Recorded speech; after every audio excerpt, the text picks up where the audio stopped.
Hey, it's Chris here today from Huck Owens Equipment. As you can see all around me, finally got some snow. You know, it's falling here in Eastern Ontario. We're expecting anywhere from 30 to 40 centimeters, and we're gonna move it. Been promising the last few weeks we're gonna be seeing some snowblower videos and some comparisons. Well, we're gonna get to that tomorrow once it's done snowing. For today's video, we're gonna move some of it. We're gonna move a lot of it actually, and we're gonna do that by using a snow pusher.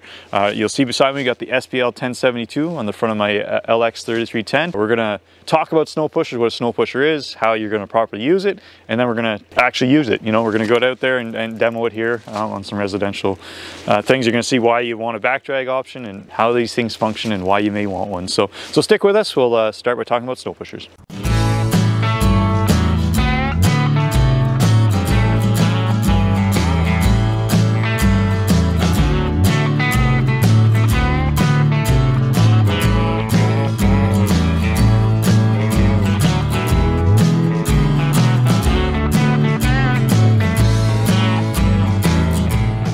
What is a snow pusher? Well, they're pretty simplistic things. They are a box that pushes snow. Once you get right down to it, there's lots of different ways to move snow, whether it's with snow blowers or angle blades. Whenever you get into commercial applications, there's lots of different snow pushers out there. You know, there's expandable ones, there's winged ones, there's all sorts of different things that you can get into. But snow pushers are simple. At the end of the day, very simple. It's just a box there that pushes snow. There's no mechanical moving parts there. They make it nice and simple. And Landpride does a great job at that. At our dealership, we sell two different manufacturers, whether it be HLA or Landpride. Whenever we're looking for like a non-commercial residential use on the smaller tractors, more than likely you're going to be purchasing a Landpride from us.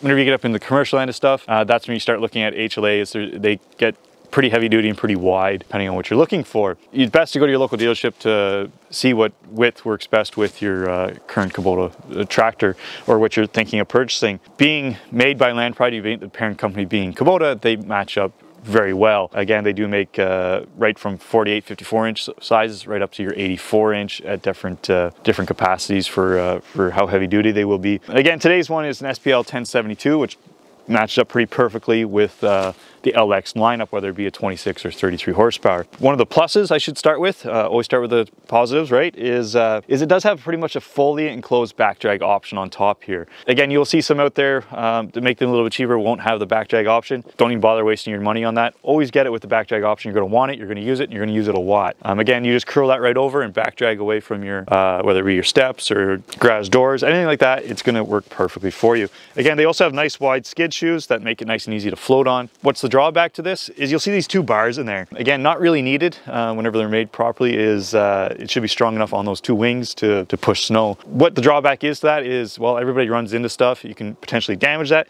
as well as you get sticky snow or get into some icy condition. You can see buildup in behind there, so you start losing capacities, which is important whenever you're trying to move things, is how much you can do in one swipe. So whenever you're pushing snow with a snow pusher, is whenever you're comparing it up against a bucket. Well, why do I want a snow pusher? Well, it's got two sides and you're able to back drag pretty easy with it. Easy comparison is whenever you're moving with a bucket, it always wants to spill out the sides, whereas you're not really going to get that whenever snow pushing. Yes, there is always going to be some spillage, but not nearly as much what you see with a bucket. And we will demonstrate that so you can see what we were talking about. But whenever you get right down to it, usually you say with a bucket, you're going to be 3 swipes to 1 swipe of a snow pusher. So very quick and easy to move and not very expensive because there's not a whole lot of moving parts there. So let's jump right to it now and get moving some snow.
So to recap, between the snow pusher and a bucket, well, they both push snow. You saw that? Pretty easy. Again, snow pusher is going to do a little bit faster, a little bit better job. That's because that's its main purpose, is pushing snow. After that, the one hint I can give to you is don't buy self-leveling whenever you're looking to push snow. It doesn't matter whether it's with a bucket or a snow pusher, it will fight you. It's very difficult to see whenever you're level, as it wants to drop it kind of on an angle a little bit on you. It makes life a little bit more tricky pushing snow. And again, you'll see that whenever I was back dragging, it was kind of hopping a little bit, and in some of the pushes, it might not have been completely level. Some people really want to ride those skid shoes on a snow pusher. Again, you are looking for a level push, not to be tilted up a little bit, not to be tilted down over too aggressive one way or the other. It is a nice level push. The more level you can get it, the better. Same with your bucket. You're going to be in float. Float can get aggressive. You'll see in some of the pushes my front tires are up. That's one thing to know, is it's going to be a straight line push. You're not going to be able to turn, whether it's snow pusher or a bucket. They are going to want to, it's going to be one of these straight line. If you do need to make a turn, you're going to have to stop, let down, do your turn, and then start pushing again. That LX, as long as it's sized appropriate, whether it be a snow pusher or a bucket, it's going to push snow. Again, coming down the snow condition, it's whenever you lose traction that it's actually going to stop. Not, it's going to move a full bucket of snow. It's going to move a full bucket with a snow pusher. It really doesn't matter on that end. It's really whenever it loses traction, that's whenever you're going to stop pushing, kind of idea. Kind of give you an idea of which one may or may not work best for yourself. Most people in this area do like a snow pusher, as it is going to be done a little bit quicker. And well, as you can see around us, the snow has let up, but we are expecting another 20-25 centimeters in the next 24 hours. So stay tuned for some more snow videos. We got lots in the pipeline coming down here in the next next little bit. So if you enjoyed today's video, please like and subscribe. If you have any comments, please down below. Thank you.